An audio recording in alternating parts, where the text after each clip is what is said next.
Selamat pagi dan salam sejahtera buat kita semua.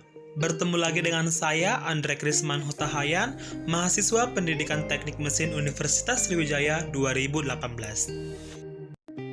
Pada kesempatan kali ini, kita akan membahas sebuah materi untuk memenuhi tugas mata kuliah Korosi dan Teknik Pelapisan. Selamat menyaksikan. Korosi dan Teknik Pelapisan. Pengertian korosi. Korosi adalah kerusakan atau degradasi logam akibat reaksi redoks antara suatu logam dengan berbagai zat di lingkungannya yang menghasilkan senyawa-senyawa yang tidak dikehendaki. Dalam bahasa sehari-hari, korosi disebut perkaratan. Contoh korosi yang paling lazim adalah perkaratan besi. Proses korosi. Logam mengalami oksidasi, sedangkan oksigen atau udara mengalami reduksi. Karat logam umumnya adalah berupa oksida atau karbonat. Rumus kimia karat besi adalah Fe2O3NH2O, suatu zat padat yang berwarna coklat merah. Peristiwa korosi merupakan proses elektrokimia, yaitu proses atau perubahan atau reaksi kimia yang melibatkan adanya aliran listrik. Ion besi bagian 2 yang terbentuk pada anode selanjutnya teroksidasi membentuk ion besi bagian 3 yang kemudian membentuk senyawa oksida terhidrasi Fe2O3XH2O, yaitu karat besi. Mengenai bagian mana dari besi itu yang bertindak sebagai anode dan bagian mana yang bertindak sebagai katode bergantung pada berbagai faktor, misalnya zat pengotor atau perbedaan rapatan logam itu. Berikut adalah reaksi kimia yang terjadi pada korosi. Faktor-faktor penyebab korosi. Yang pertama adalah kelembapan udara atau uap air. Air merupakan salah satu faktor penting untuk berlangsungnya proses korosi. Udara yang banyak mengandung uap air atau lembab akan mempercepat berlangsungnya proses korosi. Yang kedua, adanya oksigen. Udara yang banyak mengandung gas oksigen akan menyebabkan terjadinya korosi. Ketiga, larutan garam elektrolit atau asam atau garam merupakan media yang baik untuk melangsungkan transfer muatan. Hal itu mengakibatkan elektron lebih mudah untuk dapat diikat oleh oksigen di udara. Yang keempat, lapisan pada permukaan logam yang tidak rata.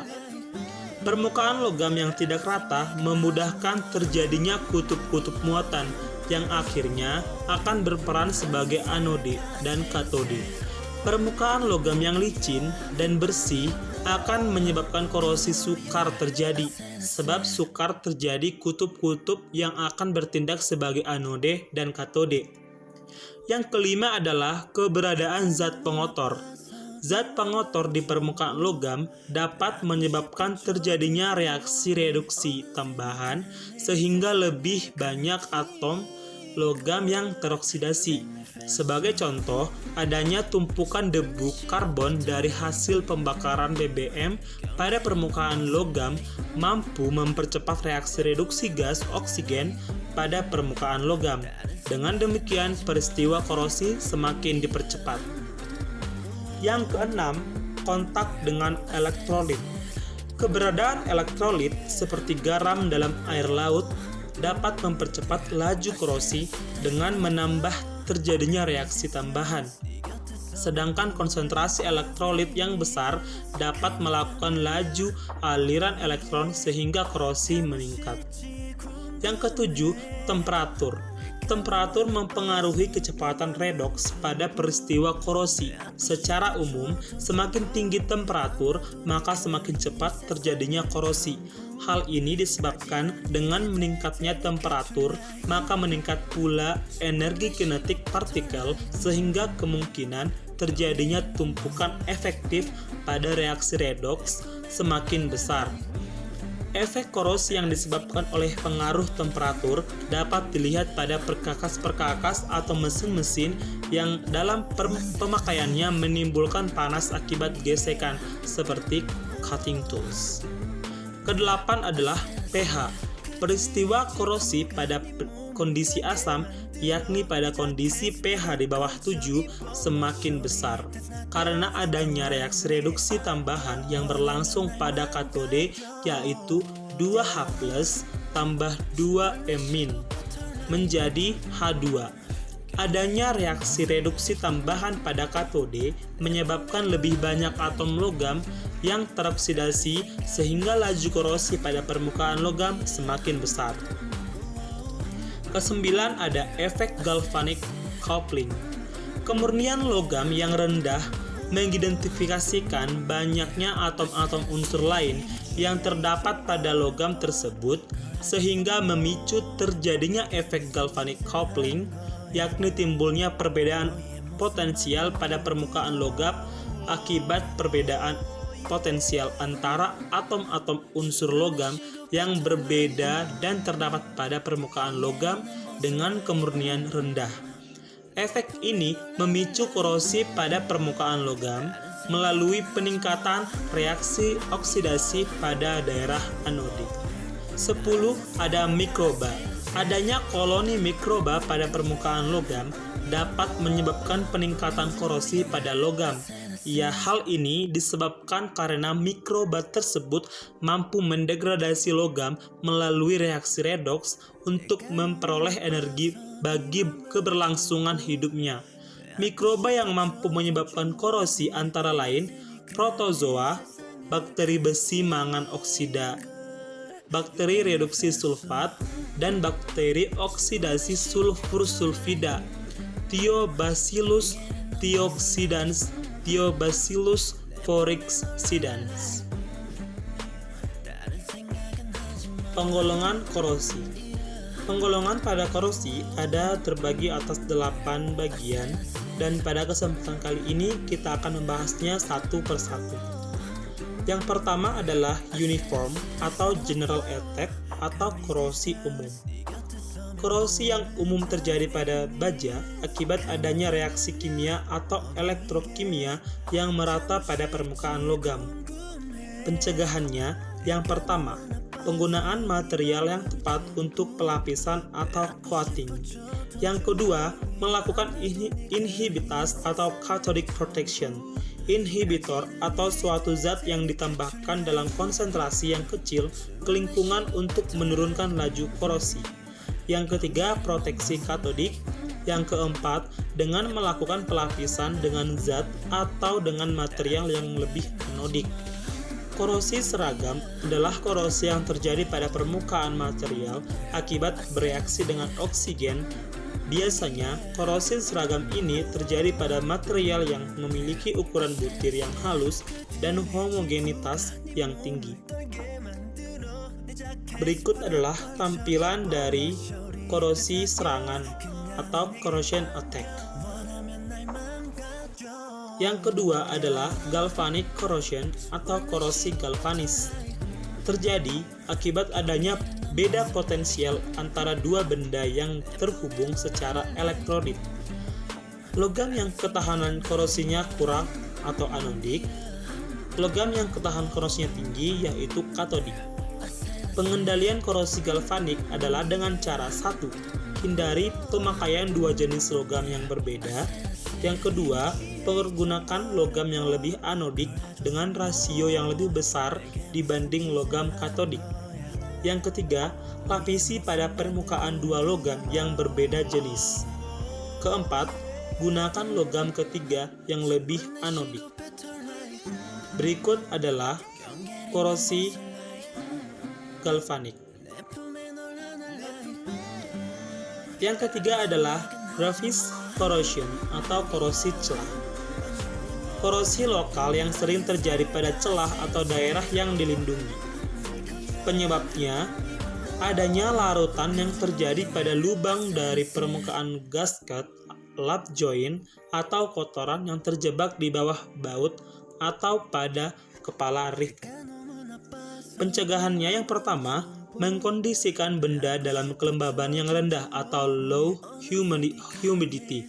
Hindari pemakaian sambungan paku keling atau baut. Gunakan sambungan las. Yang ketiga, gunakan gasket non-absorbing.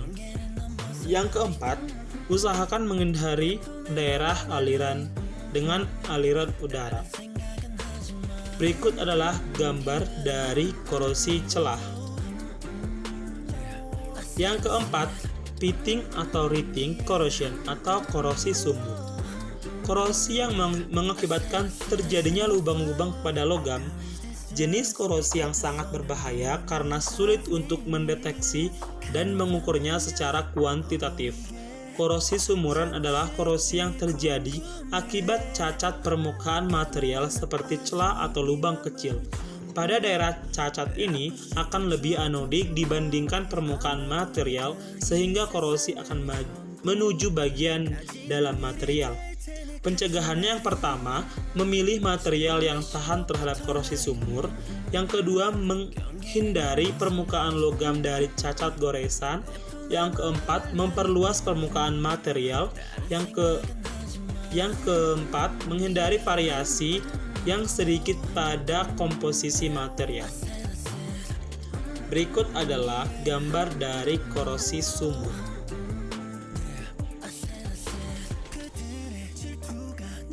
Yang kelima adalah intergranular corrosion atau korosi batas butir. Korosi batas butir adalah korosi yang terjadi di sepanjang batas butir, dan batas butir ini bersifat anodik dan bagian tengah butir bersifat katodik. Korosi yang terjadi akibat adanya yang pertama adalah ketidakmurnian di batas butir. Yang kedua adalah bertambahnya salah satu dari elemen paduan di batas butir. Dan yang ketiga adalah pengurangan salah satu elemen paduan di batas butir. Kemudian cara pengendalian korosi batas butir ini adalah yang pertama, turunkan kadar karbon di bawah 0,03%. Yang kedua, tambahkan paduan yang tepat mengikat karbon. Ketiga, pendinginan cepat dari temperatur tinggi. Keempat adalah pelarutan karbida melalui pemanasan. Dan yang kelima adalah hindari pengelasan. Berikut adalah gambar dari korosi batas butir. Yang keenam adalah selective leaching atau korosi selektif. Penghilangan suatu elemen dari suatu paduan padat melalui proses korosi. Korosi ini disebabkan karena komposisi yang tidak merata pada material. Korosi ini biasa terjadi pada pipa-pipa besi cor. Contohnya, 1. Penghilangan Zn pada paduan brass atau kuningan. Yang kedua, penghilangan Al atau CO atau Fe atau Cr dari paduannya. Kemudian pencegahannya, yang pertama, mengurangi zat-zat yang agresif pada fluida kerja. Yang kedua, proteksi katodik. Yang ketiga, mengurangi unsur yang mudah terkorosi, misalnya red brass 15 atau 15% Zn. Yang ketujuh adalah erosion corrosion atau korosi erosi. Proses korosi yang dipercepat dengan adanya gesekan atau antara fluida korosif dengan permukaan logam. Pencegahannya, yang pertama, pelapisan atau coating dengan permukaan yang keras. Kedua adalah proteksi katodik. Ketiga adalah menghindari partikel abrasif pada fluida. Keempat adalah mengurangi kecepatan aliran fluida. Faktor-faktor yang mempengaruhi korosi ini antara lain, yang pertama adalah persentase ketidaksamaan material yang lebih anodik. Kedua, area permukaan anodik dan katodik. Ketiga, temperatur. Keempat, persentase larutan elektrolit. Kelima, kesediaan oksigen. Berikut adalah gambar dari korosi erosi. Kemudian yang terakhir, yang ke-8 adalah stress corrosion atau korosi tegangan. Korosi tegangan atau sering juga disebut stress corrosion atau cracking, yaitu retak atau crack yang disebabkan oleh tegangan tarik atau tensile stress dan korosi yang spesifik. Contohnya hydrogen embrittlement. Pencegahannya, yang pertama proteksi katodik, yang kedua menurunkan beban atau tegangan yang bekerja, yang ketiga menghilangkan zat-zat yang korosif, yang keempat pelapisan atau coating, yang kelima shot pinning atau shot blasting yang menghasilkan tegangan sisa tekan. Berikut adalah gambar dari korosi tegangan. Cara mencegah atau menghambat korosi. Yang pertama, mencegah kontak dengan oksigen dan atau air. Yang kedua, pemakaian logam alloy. Pemakaian logam alloy atau paduan logam yang bersifat tahan karat dengan cara 1. Pembentukan lapisan pelindung, misalnya besi dicampur dengan logam Ni atau Cr menjadi baja stainless 72% Fe, 19% Cr, dan 9% Ni. Yang kedua, menaikkan tegangan elektrod. Bagian ketiga, elektrokimiawi. Elektrokimiawi dengan cara eliminasi perbedaan tegangan. Yang pertama, menaikkan kemurnian logam. Yang kedua, mencegah kontak dua logam. Yang ketiga, memakai inhibitor. Dan yang keempat, isolasi logam dari larutan, dan lain-lain. Keempat, pemakaian lapisan pelindung. Pemakaian lapisan pelindung dengan cara yang pertama, pengecatan.